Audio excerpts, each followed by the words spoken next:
everybody, and welcome to Sports Locker Sunday. I'm Anthony Calhoun, alongside here with our Wish TV driver analyst for the month of May. You guys, you know this face right here, fan favorite Graham Rahal, hanging out with us here tonight. Graham, great seeing you as always. Thank you for coming in. I know it's been a long day for you, and man, here we go. The 102nd running of the Indy 500. You're getting ready for your 11th. Can you believe that? 11th Indy 500. Pretty good. I know you're happy to be in the field, right? Yeah, we're pretty excited to be in the field. You know, it was a very tough Friday, tough Saturday. We snuck in there.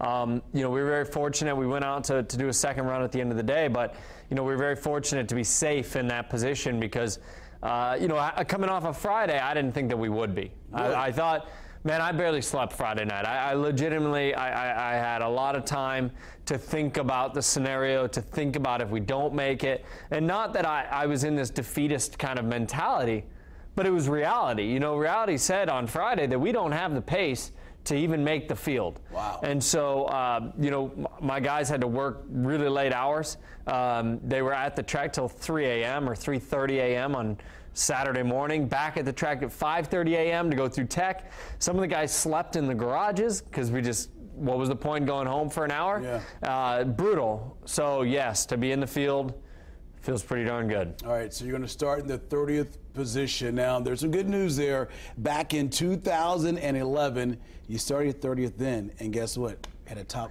Well, it was my best finish. Yeah. I think I actually started 29th that year, but yeah, it was my best finish ever in this race. And so the one thing I do know is it really doesn't matter where you start here. The biggest benefit to starting up front is at the start you're in clean air. You don't have to worry about everybody around you and all that sort of stuff. But, you know, look, I'm back there. Obviously, Rossi's back there with me. He's a winner of this thing. Yeah, he's won this race. Oriel Servia, my teammate's back there with me. There's a lot of good guys that are kind of, and that's the thing about the field this year. There's a lot of depth in the field this year. There's a lot of really good drivers that are going to be out there. And so I feel like we're safe where we're at. We can go race from where we're at. Would I rather start in the first, second, third row? Sure. Yeah. But my best start here was 4th and ended up in the turn 4 fence.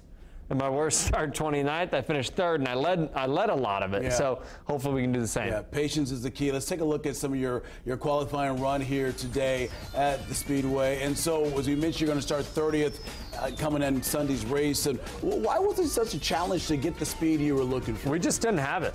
It's that simple. I mean, you know, we ran 225.6 or whatever today.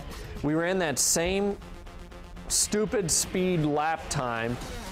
I can guarantee, I mean, I don't even know how many times this week. We couldn't beat that lap time, lap speed the entire week, no matter what we did. And so, you know, it is what it is, but, you know, we just didn't seem to have the pace. And sometimes, you know, that is, you know, all it takes is sometimes you just, you know, you try to push the car as hard as you can, hang it out there a little bit more, and the pace is just not there. And so, you know, for us in this position, that's what we were faced with.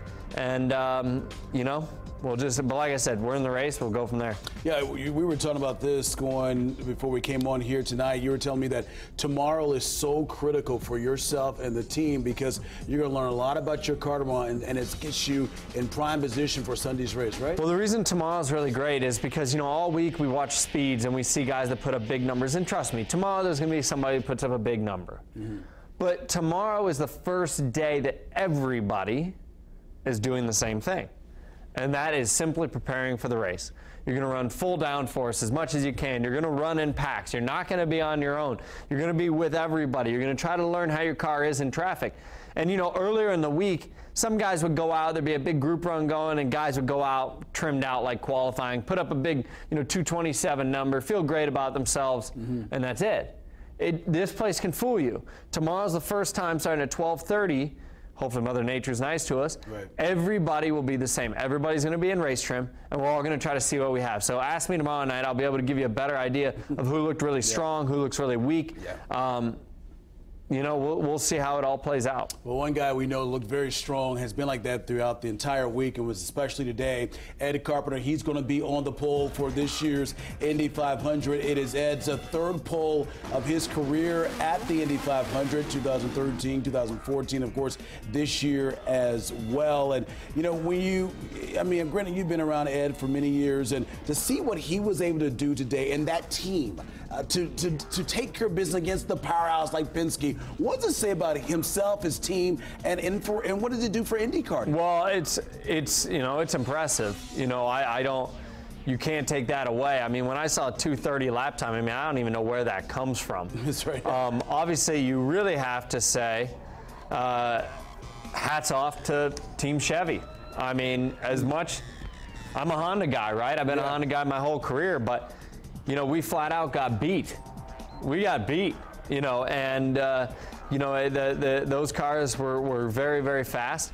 And Ed, he capped it off in the best way possible. But, it'll be interesting to see. I think the Penske cars will still race better.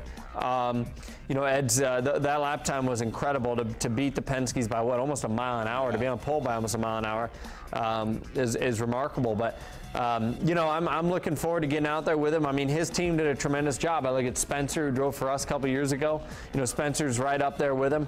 Danica obviously had a really good run as well. So really impressive. Yeah, 229.6 miles an hour, his 4-lap average speed for Ed Carpenter. He's on the pole. Our Charlie Clifford had a chance to catch up with Ed.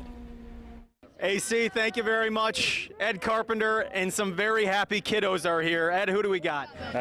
Youngest Cruz, our middle one Ryder, and our oldest McKenna. Enough about Dad. What do you think about what he did today? Cruz is a shy one. What do you think? I think he did good. Did good, Dad. He's got you high did expectations, good. clearly. Hopefully, he knows what we're really here for, and that's next Sunday. Ed, third pole, you throw up a 2:30 there momentarily. Did you think you had 2:30 in you today? Yesterday I felt like we might, but I wasn't totally sure with today because the track was hotter, but the wind was also down. So I thought the car had 2:30 potential, and I was glad we were able to show it. You went toe-to-toe with Penske all weekend. How does that bode well for you guys come next week?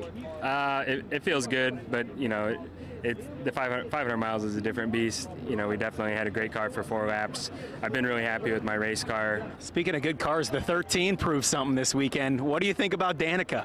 I'm super proud of Spencer and Danica. When Danica wanted to come back, and when we first talked, I told her I'd do everything in my power to give her the same opportunity that we all have. So to be able to put all 3 of our cars in the shootout and to see them improve again today and put up good times, it's a group effort. We'll be back out getting after it again tomorrow. Dad, congratulations, buddy. Thanks. Hey, let Dad get some sleep tonight, all right? All right. AC, we'll send it back to you.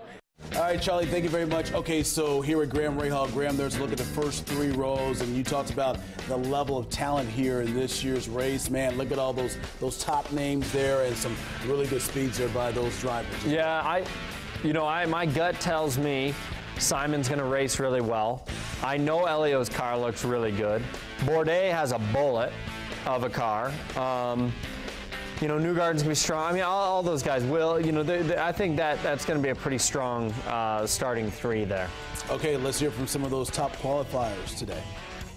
Man, I've had the most positive attitude all month.